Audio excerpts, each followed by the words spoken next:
श्री श्याम प्रेमी भक्तों, आज मैं आपको ज्येष्ठ मास कृष्ण पक्ष एकादशी व्रत की कथा सुनाऊंगा और आपको बताऊंगा कि इस एकादशी का व्रत कब है तथा पारण समय क्या रहेगा।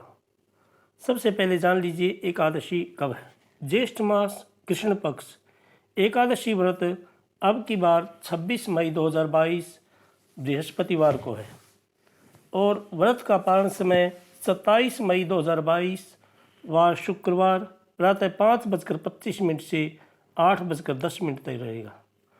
अब आप भगवान विष्णु जी का ध्यान करते हुए एकादशी की कथा का श्रवण करें। सबसे पहले भगवान गणेश जी का ध्यान करें। ओम वक्रतुंड महाकाय सूर्यकोटि समप्रभा निर्विघ्नं कुरु मे देव सर्वकार्येषु सर्वदा। ओम गं गणपतये नमः।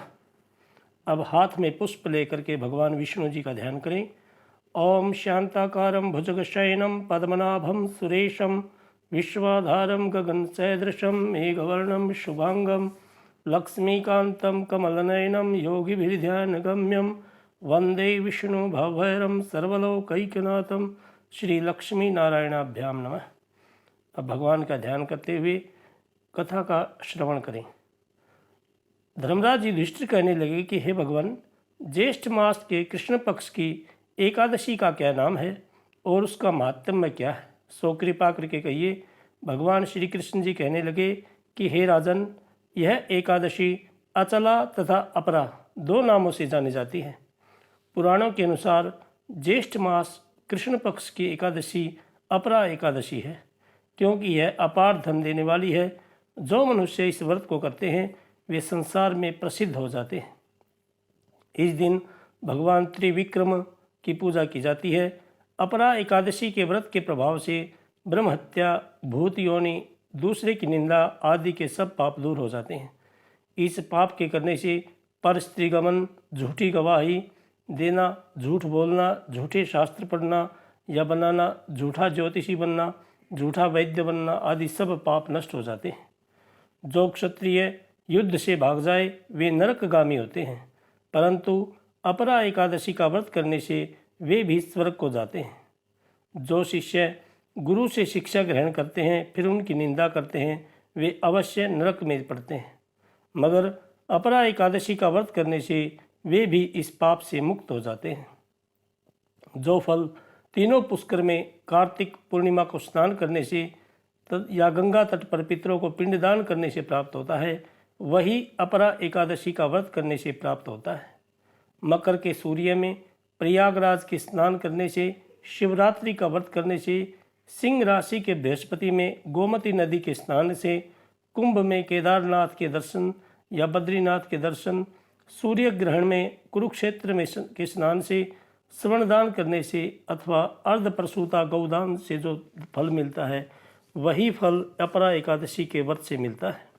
यह व्रत पाप रूपी वृक्ष को काटने के लिए कुल्हाड़ी है, पाप रूपी ईंधन को जलाने के लिए अग्नि, पाप रूपी अंधकार को मिटाने के लिए सूर्य के समान, मृगों को मारने के लिए सिंह के समान है। अतः मनुष्य को पापों से डरते हुए इस व्रत को अवश्य करना चाहिए। अपरा एकादशी का व्रत तथा भगवान का पूजन करने से मनुष्य सब पापों से छूटकर विष्णु लोक को जाता है। इसकी प्रचलित कथा के अनुसार प्राचीन काल में महिध्वज नाम का एक धर्मात्मा राजा था। उसका छोटा भाई वज्रध्वज बड़ा ही क्रूर, अधर्मी तथा अन्यायी था। वह अपने बड़े भाई से द्वेष रखता था। उस पापी ने एक दिन रात्रि में अपने बड़े भाई की हत्या करके उसकी देह को जंगली पीपल के नीचे गाड़ दिया। इस अकाल मृत्यु से राजा प्रेतात्मा के रूप में उसी पीपल पर रहने लगा और अनेक उत्पात करने लगा। एक दिन अचानक धौम्य नामक ऋषि उधर से गुजरे। उन्होंने प्रेत को देखा और अपने तपोबल से उसके अतीत को जान लिया। अपने तपोबल से प्रेत उत्पात का कारण समझा। ऋषि ने प्रसन्न होकर उस प्रेत को पीपल के पेड़ से उतारा तथा परलोक विद्या का उपदेश दिया। दयालु ऋषि ने राजा की प्रेत योनि से मुक्ति के लिए स्वयं ही अपरा अचला एकादशी का व्रत किया और उसे अगति से छुड़ाने को इसका पुण्य प्रेत को अर्पित कर दिया। इस पुण्य के प्रभाव से राजा की प्रेत योनि से मुक्ति हो गई। वह ऋषि को धन्यवाद देता हुआ दिव्य देह धारण कर पुष्पक विमान से बैठकर स्वर्ग को चला गया। हे राजन, यह अपरा एकादशी की कथा मैंने लोकहित के लिए कही है। इसे पढ़ने तथा सुनने से मनुष्य सब पापों से छूट जाता है।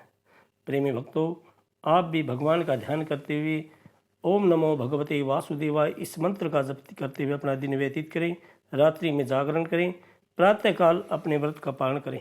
व्रत का पालन समय प्रातः 5:25 से 8:10 रहेगा। 27 तारीख को आप पहले गौ माता को, ब्राह्मणों को भोजन कराएं, पश्चात अपना व्रत पालन करें। भगवान आपकी सभी मनोकामनाएं पूर्ण करें। जय श्री श्याम, जय श्री कृष्ण।